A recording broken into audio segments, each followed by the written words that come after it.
De acuerdo. Pienso que lo que está establecido a propósito de la filtración de las conversaciones entre Armando Benedetti y Laura Sarabia, iniciando el gobierno, y las declaraciones de la bancada del Pacto Histórico en sucesivos espacios, más los hallazgos recientes, etcétera, el rol de Armando Benedetti en la estrategia política y en la configuración de la campaña que llevó a la elección de Gustavo Petro fue determinante. Tan es así que causó mucho malestar solamente a nivel de relaciones interpersonales. El poder que puede tener Armando Benedetti entonces deriva del aporte y la forma en que configuró elementos de poder para que Gustavo Petro llegara a la presidencia. ¿Cuáles son elementos del poder? A mí me ayuda mucho en este tipo de análisis aplicar las categorías de la anatomía del poder de un autor llamado John Kenneth Galbraith. Entonces él plantea que el poder tiene tres caras o tres partes anatómicas, por así decirlo. En una medida la fuerza, la capacidad de coerción real, de someter a otro a tu voluntad. En una segunda cara es la economía, el poder económico, cuánto cuesta tener tu voluntad. Y por otro lado la persuasión, cómo puedo convencerte de hacer mi voluntad.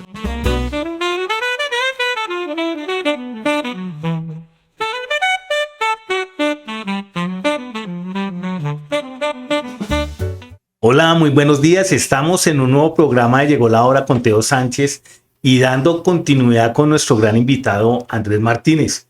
Hablando sobre la política y los sucesos políticos de lo que han ocurrido en el gobierno del señor presidente Petro.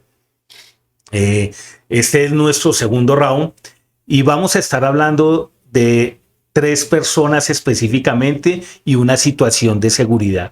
Vamos a estar hablando de la actual canciller Laura Sarabia, del ministro del Interior Armando Benedetti y del ministro de Educación, que se me escapó el nombre, pero del ministro de Educación.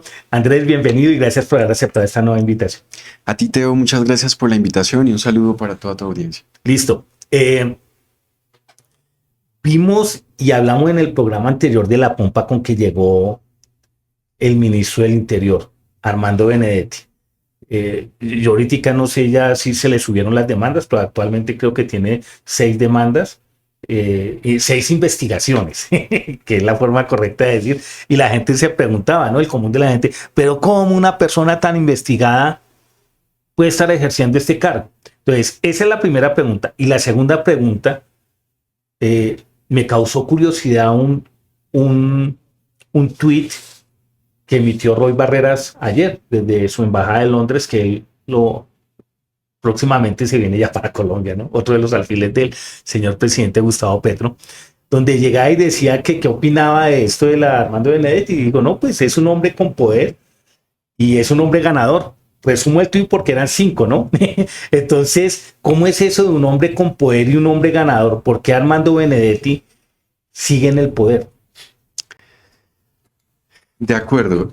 Pienso que lo que está establecido a propósito de la filtración de las conversaciones entre Armando Benedetti y Laura Sarabia, iniciando el gobierno, y las declaraciones de la bancada del Pacto Histórico en sucesivos espacios, sí, más los hallazgos recientes, etcétera, el rol de Armando Benedetti en la estrategia política y en la configuración de la campaña que llevó a la elección de Gustavo Petro fue determinante.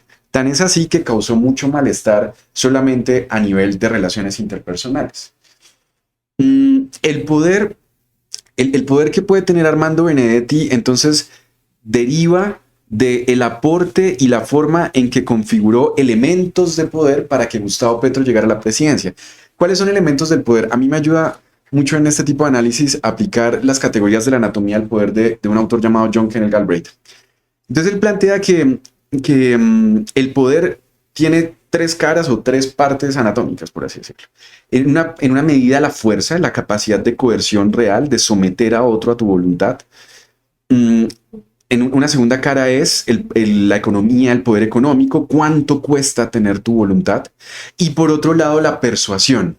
¿Cómo puedo convencerte de hacer mi voluntad? Wow.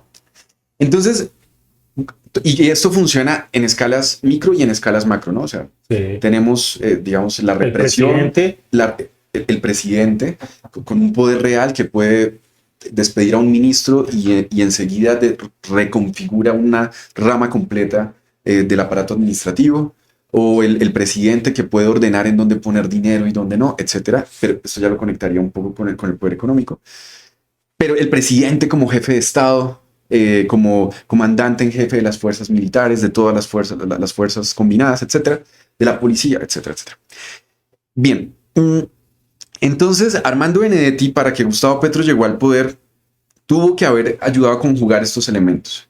Entonces, por un lado, Armando Benedetti logró poner de acuerdo a clanes políticos en el territorio, como ya sucedió, ya hay escándalos en la costa atlántica, en otros lugares, sí, donde los clanes políticos dijeron, vamos a poner a nuestra gente, porque ellos creen que son dueños de las personas, las tienen secuestradas a través del aparato administrativo del Estado, con contratos en completa dependencia, etcétera.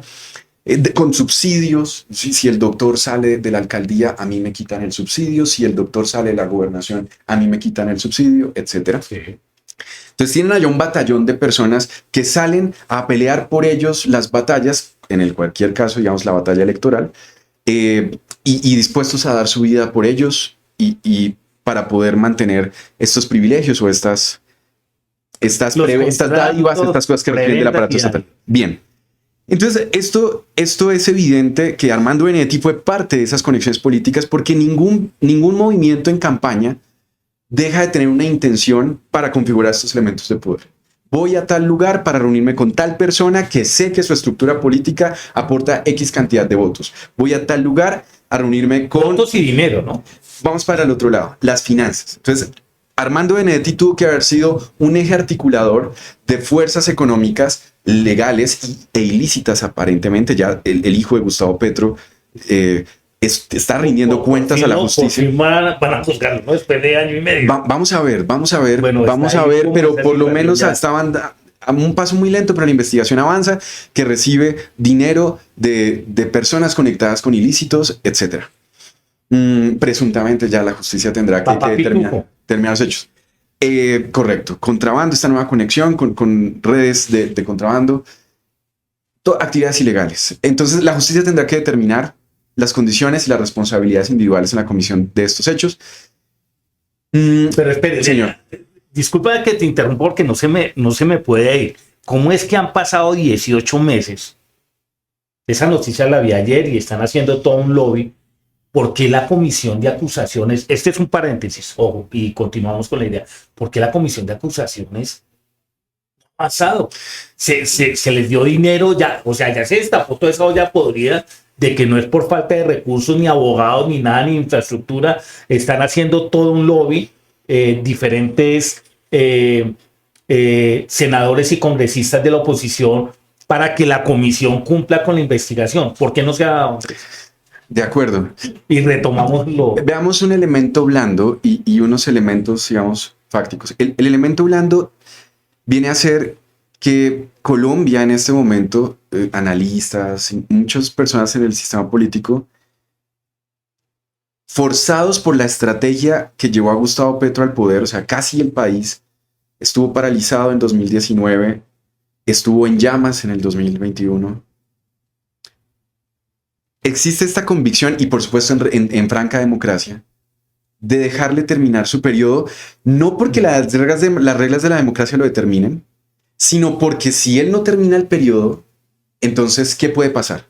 O sea, si Cali, Bogotá, etcétera, se desestabilizaron tanto, ¿qué más podrían hacer las personas, los prosélitos y las fuerzas que llevaron a Gustavo Petro a la presidencia en ese acto? Entonces hay como un secuestro emocional y de la voluntad generalizada, donde la decisión que tomaría la comisión de acusaciones, que hasta en sus antecedentes, a quien ha, digamos, procesado y dado un fallo negativo, pues allá la igualdad ante la ley no funciona, Teo, en esos espacios, en esas capas del poder, las mismas ramas de investigación, los mismos cuerpos de administración de justicia responden a otros intereses. Ya lo vimos con el cartel de la toga, hemos visto cómo los fiscales, etcétera. Allá no es administración de justicia y todos con igualdad ante la ley, no. Allá es cómo nos organizamos para mantener nuestros intereses y a qué jugador debemos sacar. O sea, lo que estás tratando de decir es que la comisión de acusaciones no lo va a hacer.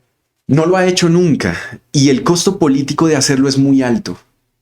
Imagínate por un momento. Entonces, en tu perspectiva personal dirías que no lo va a hacer hasta que él acabe el gobierno. Es poco probable que lo van a juzgar es después de que él entregue el gobierno. Seguramente. ¿Se puede juzgar después de que él entregue el gobierno? Digamos que ahí el problema está en que Gustavo Petro comete un error que no cometieron sus antecesores y fue quedar expuesto en la violación de topes de campaña. Sí, porque está, o sea, y la Constitución, ya es un hecho, ¿no? No, ya está. Claro, el Consejo Nacional Electoral ya lo dijo. Tiene material probatorio, eso fue remitido a la Corte Suprema de Justicia, etcétera, que no haya un proceso, una instancia, digamos, judicial aplicable. Retoma acá en la comisión de acusaciones que es, porque es un tema político que tiene que resolver la comisión. Entonces, Teo, si cualquiera de nosotros fuera un congresista que está ahí, tiene a propósito de la espada de Damocles, ¿no? Esta figura literaria de la tradición griega, de que lo que usted diga, lo que usted haga, se le puede volver en su contra. Imagínese usted saber que puede presionar ese botón y de repente derrumbar la democracia de un país. Wow. Llevarnos a una guerra civil. Es una gran responsabilidad, entonces no es una decisión fácil de tomar. En derecho parece muy sencilla. La Constitución dice no violar topes de campaña que viole los topes, se declara nula la elección. Ergo, Gustavo Petro nunca fue presidente electo legítimo de este país. Entonces, es de una magnitud muy compleja. Y luego vienen otras capas donde, como sucedió con el ministro Bonilla, con su asesora, pues el gobierno... y todo lo que si se movieron en la comisión tercera de esa manera, para tener un cupo de crédito y los hechos que la justicia tendrá que esclarecer, pues... No deja de ser una hipótesis válida pensar que no existen las mayorías en franca lid para tomar la decisión que en derecho debería tomar la comisión de acusación. Pero es un poco el dilema ético y el dilema político en el que está ahí la comisión. Entonces cerramos ese paréntesis y sigamos. De acuerdo. Estábamos entonces en que Armando Benedetti fue un hilo conductor de los poderes políticos regionales. Fue un ídolo, un elemento articulador de intereses económicos. Digamos, el número que de la misma boca de Armando Benedetti en esos audios que le tiene que explicar a la justicia dice 15 mil millones de pesos. Y 15 mil millones de pesos es mucho dinero en una campaña. Y posteriormente, por supuesto, en el elemento más blando de persuasión, pues ahí podríamos tomar las palabras de Roy Barreras con el ganador, ¿no? Entonces, el encantador... Yo tengo el poder y acá ustedes no me pueden hacer nada y acá estoy yo y... Claro, pero también el personaje que puede y tiene el uso de la palabra, la persuasión, para que otra persona le diga que sí, aunque no le dé dinero o aunque no lo obligue. Wow. Entonces Armando Benedetti, seguramente por su amplia trayectoria política, conocedor de lo corrupto que es, de los sistemas de información. Una amplia... muchas cosas, una trayectoria política corrupta, ¿no? Muchas cosas por qué rendirle cuentas a la justicia, sin lugar a dudas, Teo. Entonces, claramente Armando Benedetti, pero no solamente eso. Hay una máxima en política que funciona especialmente en procesos políticos electorales y es: la política se hace con amigos o con la familia. ¿Sí? Eso parece sacado de un libro de la mafia o algo así, pero así funciona. Así funciona. Entonces, por eso la gente critica a los delfines, critica no sé qué, porque la política se hace entre gente de confianza. Y esa confianza no está solo en la política, está en una panadería, ¿me van a entender? Sí. Un señor que es dueño de una panadería no pone en la caja a alguien en el que no confíe. Sí, ni en el manejo de los... Es una ecuación financiera de confianza y seguridad. Exactamente. Entonces, pero claro, Armando Benedetti y Gustavo Petro eran amigos, pues puede que no, pero el poder hace amigos, compra amigos.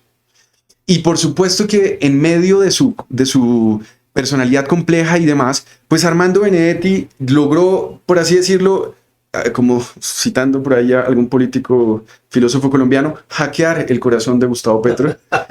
Y entonces logran esta simbiosis que llegan a Gustavo Petro en pleno Consejo de Ministros a decir: es que él tiene algo de loco como yo, ¿no? Y hace el movimiento de dos pensando en dinero, que uno no sabe si lo traicionó el subconsciente o qué pasó. Y entonces, en otras palabras, Gustavo Petro, que yo desde que llegó en medio de su manera errática de actuar, he visto esta frase y es: A lo largo de la historia, el rey que pierde la cabeza por el poder siempre ha muerto solo en su castillo o en una mazmorra abandonada. Gustavo Petro, en medio del éxtasis y la historia de lo que el poder le esté haciendo a su personalidad, se ha quedado solo. Sí, hoy dice, porque acá abro otro paréntesis y lo cierro rápido. Francia Márquez ya renunció al Ministerio de la Igualdad y parece que va a renunciar a la vicepresidencia. Ahí le hago la pregunta, ¿eso se puede hacer? Si ella renuncia a la presidencia.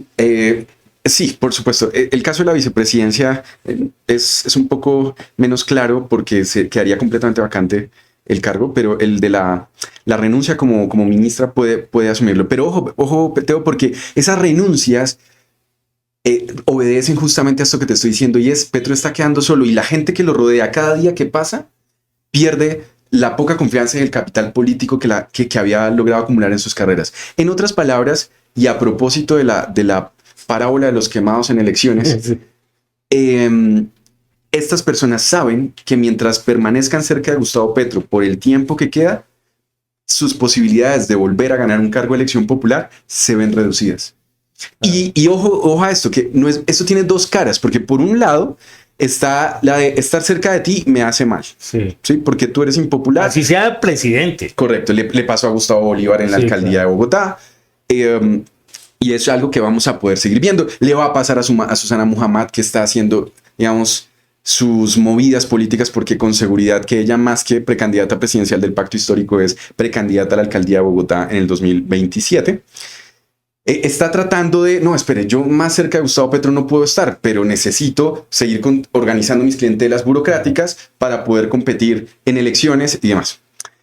Eso tiene por un lado el estar cerca de ti me hace daño, pero por otro lado tiene se acercan las elecciones y yo voy a coger el capital político que amasé, que nunca había tenido la izquierda tanto control de recursos y demás, y exposición pública y mediática y demás, y voy a prepararme para ir a hacer campaña.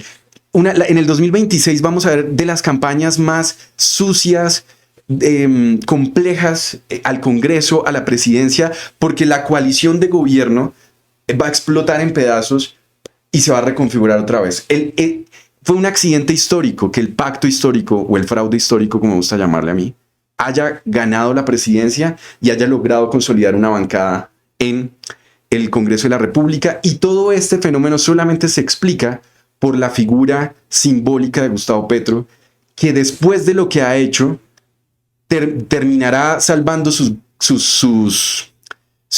barcos en la Colombia humana, recogiendo lo poco que quede del petrismo. Y todas las demás fuerzas políticas de izquierda van a ir a competir en elecciones camufladas y orientadas otra vez por fuerzas políticas como el santismo, que con seguridad va a buscar formar otro gobierno de coalición para darle continuidad. Ahí salió la foto, ¿no? Santos, Claudia López y Gustavo Petro. Correcto, pero entonces la pregunta es, ¿dónde queda el Partido Comunista, que no es partido, pero ¿dónde queda el Partido Comunista en la ecuación? La ministra del Trabajo se va porque es insalvable y vamos a ver cómo hacemos con lo que hicimos para ver si nos logramos convertir en partido. Sí, no, espera, porque vamos a ver. Laura Sarabia. Entonces cerramos. Listo. Benedetti es porque tiene información. Se acercó a Petro. Pero tiene información que si sale... se hunde él y se hunden todos. Vamos todos presos, ¿no? Lo dijo él. Él lo vaticinó, listo. Laura Sarabia. ¿Cómo es que se mantiene Laura Sarabia? También sabe, o sea, los mismos secretos de Armando por la conversación que se escuchó, ¿no? Y no, de Laura Sarabia se supo que en este acercamiento con Papá Pitufo fue la facilitadora de la reunión y estuvo allí, por ejemplo. Y de vuelta, digamos, el caso de Laura Sarabia es un caso que no tiene tanto que ver con elementos de poder real. Tiene que ver, sale de la nada. Acompañó a Armando Benedetti un tiempo largo en sus historias por políticas. Por eso de la nada. Sí, fuertes. Sí, de acuerdo. Laura Sarabia en el sistema político fue alguien cercana a Armando Benedetti y de alguna manera también logró entrar en el círculo de confianza íntima de Gustavo Petro. ¿Tuvo olfato político, como dicen? Calculo que de vuelta a hacer una campaña desde una curul del Senado sin partido o con un partido francamente electoralmente muy débil en medio de un clima político orquestado, no tuvo que ser fácil rodearse de un equipo y construir un equipo de campaña. Tan es así que Armando Benedetti logra saltar la cuerda, entrar en el corazón de Gustavo Petro, y una asesora de Laura Sarabia logra no solamente acercarse a Gustavo Petro, sino pasar por encima de Armando Benedetti. Y ahora, desde mi lectura, con los hechos que podemos observar recientemente, en efecto, hay una confrontación entre Laura Sarabia y Armando Benedetti. Para mí, ponle que a mi apreciación personal y por lo que vi también en la Junta de Gabinete, que fue icónica, transmitida y que eso fue un reality, en lo que yo puedo identificar, Laura Sarabia tiene más información que Armando Benedetti, en los audios cuando están ellos ahí, que Armando Benedetti no mencionaba. Entonces, al tener esa información, que sabemos que hoy lo que más vale es la información, pues ella puede hundir a todos y ella salvarse, ¿no? Sí, Es bueno, la conclusión que yo saco, ¿no? sin lugar a dudas, ella debe saber cosas que la opinión pública no conoce. Solamente, oscuras, ¿no? solamente si en los últimos 2 meses nos enteramos que en campaña hubo reuniones, no reuniones como trató de dibujar Gustavo Petro en un lugar público donde nos encontramos tomando café en un evento, hoteles, sino en un hotel, en un cuarto reservado, etcétera. Y Laura Sarabia estuvo ahí, pues con seguridad que en el trance de este gobierno, en el trámite de este gobierno, ella ha estado en otros espacios, vaya uno a saber involucrada en medio de qué otras dinámicas. Pero sin lugar a dudas, Laura Sarabia fue alguien que destacó, como la revista Semana la puso arrancando, pues, ¿de dónde salió la nueva jefe de gabinete? Sí, la nueva jefe de gabinete. Sí. Y justamente la tildaban de ser una persona eficaz, de ser una persona con una alta capacidad de relacionamiento. Y quizás esas capacidades blandas, más la confianza que logró construir con Gustavo Petro, la llevan a quizás el salto burocrático más absurdo de los que este gobierno haya dado. Porque este gobierno ha violentado cualquier cláusula de buen gobierno que hayamos consolidar en nuestra época republicana. Pero alguien que pasa de la jefatura de gabinete investigada al DAPRE y luego ahora a ser la jefe del cuerpo diplomático, bueno, la segunda después del presidente, pues es algo que no tiene precedentes. O sea, los políticos siempre se han rodado de gente de su confianza, sea o no incompetente en los asuntos de la materia que se les encarga. Pero francamente, para el cuerpo diplomático colombiano, que ha sido tan valorado en las Américas, el embajador de México, es un revés. O sea, no, los nombramientos diplomáticos han sido terribles. Bueno, pero entonces vamos a cerrar ya este segundo round con el ministro de Educación, ¿no?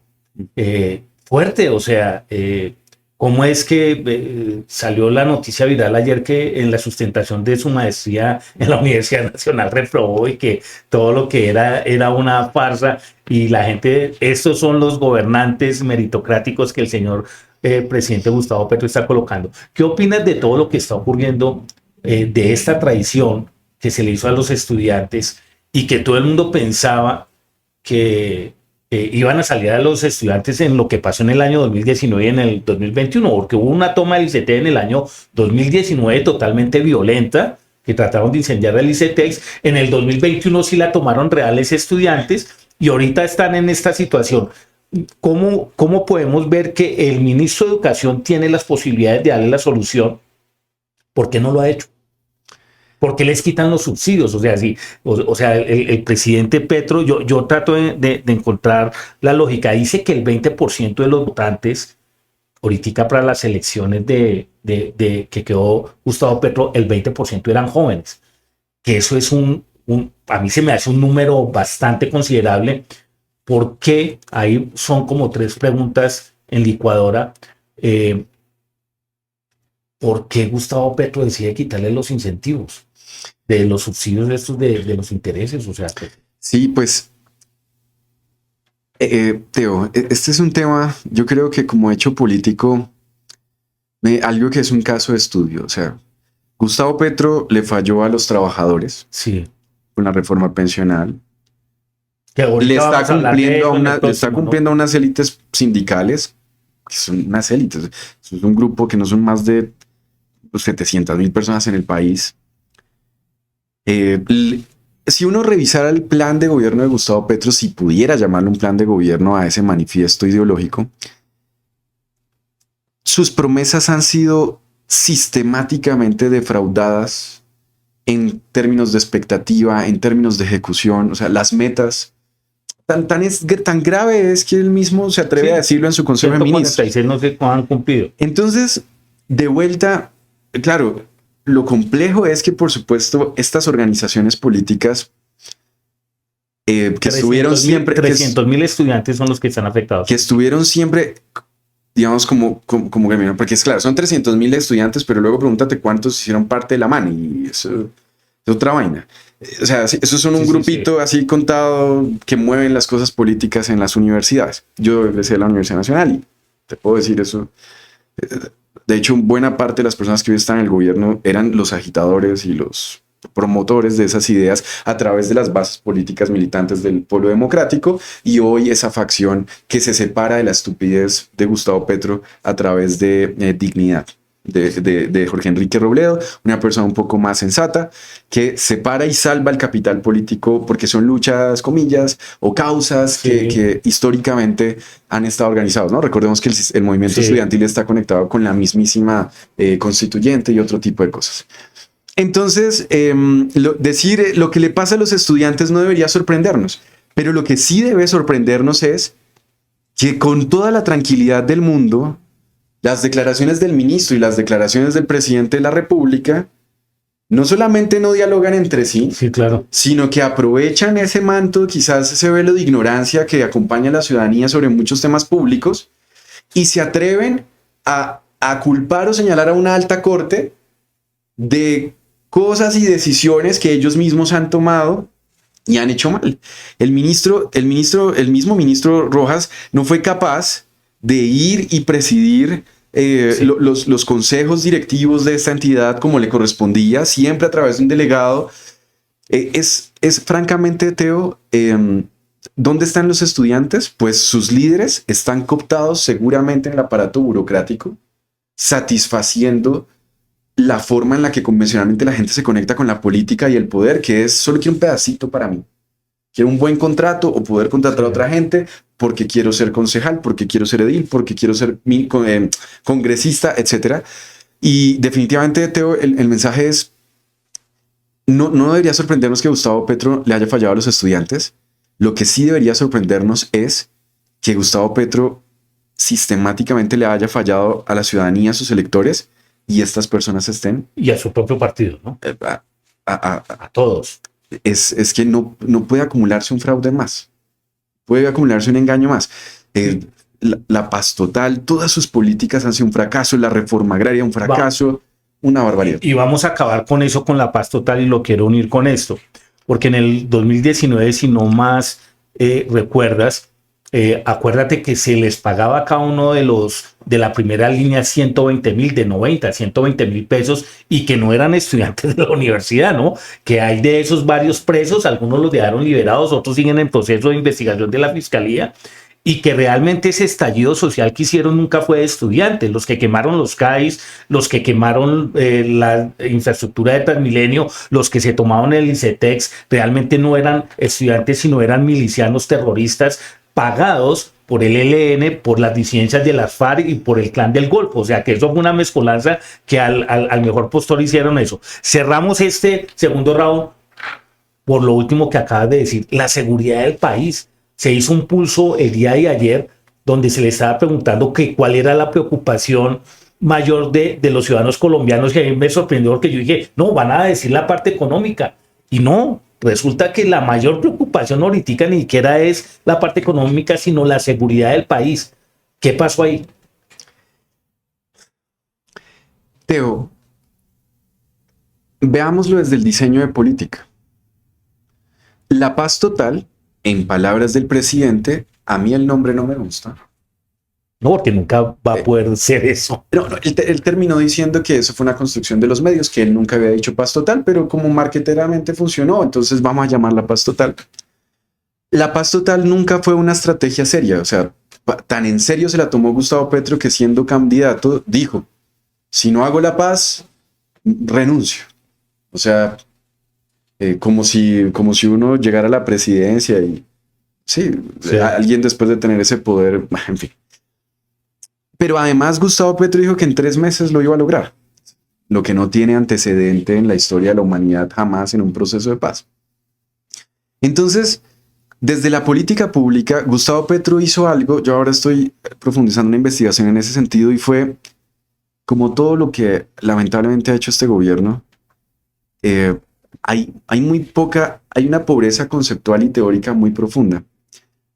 Y lo que dirige la navegación de la toma de decisiones es una ideología que históricamente ha sido fallida. Gustavo Petro Colombia tenía 3 políticas públicas: la política de seguridad, que es básicamente como la estabilidad del orden público en el territorio, para sintetizarlo, ¿no? La policía cuida el ministro de Defensa y sus fuerzas militares. Va fraccionada. Entonces, la política que se hace desde allí tiene el rostro de la seguridad, que es orden público, si me permiten usar la palabra; la defensa, que es el cuidado de las fronteras y la lucha, en el caso colombiano, que tenemos un conflicto armado no internacional con actores beligerantes, etcétera, grupos al margen de la ley; y luego tiene una patica que se llama, otra política que se llamaba la política de convivencia ciudadana. Colombia tenía esas 3 políticas públicas.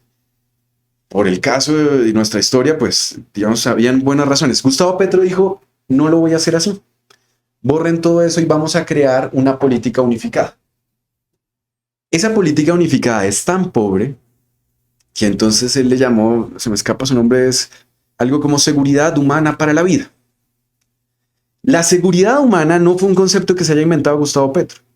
Es un concepto que distintos, digamos, grupos académicos lo han ido construyendo, y cuando aterrizó el marketing político de la campaña de Gustavo Petro en el mundo de las políticas públicas, pues ni siquiera pudieron utilizar el concepto de seguridad humana bien, y solamente a nivel de mente estratégica del aparato gubernamental desconfiguraron nuestras capacidades institucionales para administrar seguridad, defensa y convivencia en el territorio. O sea, eso es algo de lo que no está hablando la opinión pública y que ya es lo suficientemente grave. Imaginemos que cambiamos la política de libertad religiosa y la convertimos en una serie de paseos. ¿Se van a entender? Desconfiguran lo poco que ya existía. Y luego viene la acción y el comando de las fuerzas, Teo. Y definitivamente los movimientos alrededor de la cúpula militar, pues, además de que no obedecen a un elemento estratégico, obedecen de vuelta a esos afectos ideológicos que peligrosamente han exhibido casos como el de Venezuela o el de Cuba. Sí, un discurso que lamentablemente perdió credibilidad, pero es que se viste como pato, habla como pato, sí, pues debe ser un pato. Y estamos recorriendo esos caminos. La seguridad y las capacidades operacionales, los aparatos de inteligencia, contrainteligencia y todo lo que rodea la situación. Entonces, Gustavo Petro desbarató absolutamente todo. Hirió, no diría yo que de muerte, pero le ha hecho un daño inmenso a las instituciones, y en este caso a las instituciones que rodean la Administración de Seguridad y Defensa. Lo va a traducir en palabras castizas. Simplemente, ¿cómo se puede hacer un proceso de paz total con grupos delincuenciales y grupos terroristas? Que desde el punto de vista del marco constitucional, y que nada de eso se ha hablado, pero él lo está rompiendo de manera sutil, y más ahorita con este marco de estado de excepción. Entonces, creo que eso es lo que nos encierra y nos da ya para hablar de nuestro capítulo final de las reformas, porque ese es otro rollo que él dijo: las reformas van a estar en los primeros 6 meses, ¿no? Y han pasado 2 años y parece que todas se van a hundir. Bueno, entonces a todos los que se conectaron, déjenos sus mensajes. Andrés, muchas gracias, y vamos para el tercer round, que vamos a conversar sobre las reformas y lo que el señor presidente Gustavo Petro en esas reformas le ha hecho al pueblo colombiano. Nada bien, nada bueno. Gracias por conectarse. Gracias, Andrés. Claro que sí, Teo. Vamos.